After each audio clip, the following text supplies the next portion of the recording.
Operation തൂഫാന് പൂർണ്ണ പിന്തുണയുമായി പ്രമുഖ സാമുദായിക നേതാക്കളും കാന്തപുരം AP അബൂബക്കർ മുസ്ലിയാർ, ജിഫ്രി മുത്തുക്കോയ തങ്ങൾ, താമരശ്ശേരി ബിഷപ്പ് റെമിജിയോസ് ഇഞ്ചനാനിയൽ എന്നിവരാണ് തൂഫാൻ വാരിയറായി മാറിയിരിക്കുന്നത്. സമൂഹ ജീവിതത്തിലെ ഏറ്റവും വലിയ പുഴുക്കുത്തായ ലഹരി മരുന്നിനെ ഒറ്റക്കെട്ടായി നേരിടണമെന്ന് സാമുദായിക നേതാക്കളെ സന്ദർശിച്ച ശേഷം ആഭ്യന്തരമന്ത്രി രമേശ് ചെന്നിത്തല പറഞ്ഞു.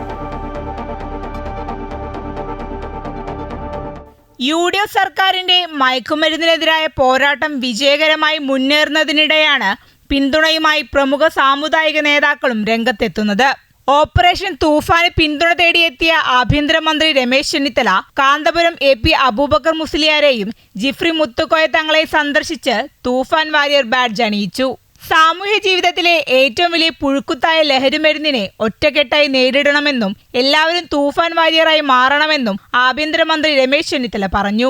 മയക്കുമരുന്ന് കച്ചവടക്കാർ വിചാരിച്ചിരിക്കുന്നത് ഇതൊരു ആരംഭ ശൂരത്വമാണ്, നാളെ അങ്ങ് നിന്ന് കളയും. അപ്പോൾ അവരൊക്കെ പതുങ്ങിയിരിക്കുകയാണ്. ഒരു കാരണവശാലും ഇത് അവസാനിപ്പിക്കുന്ന പ്രശ്നമില്ല.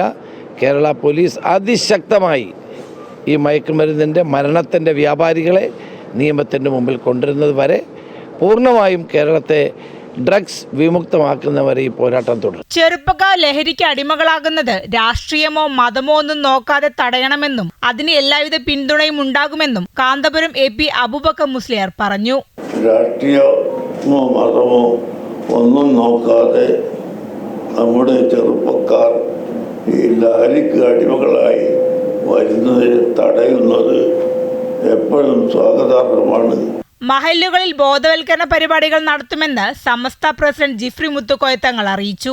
അവരെ പള്ളിയിൽ ജുമാ നമസ്കാരത്തിന് ശേഷം പ്രസ്തുത വിഷയത്തെ സംബന്ധിച്ച് ജനങ്ങളെ ബോധവൽക്കരിക്കുകയും കഴിവിൻ്റെ പരമാവധി പ്രതിരോധിക്കാൻ പറ്റിയ സന്ദർഭങ്ങളൊക്കെ നമ്മൾ ഉപയോഗപ്പെടുത്തണം.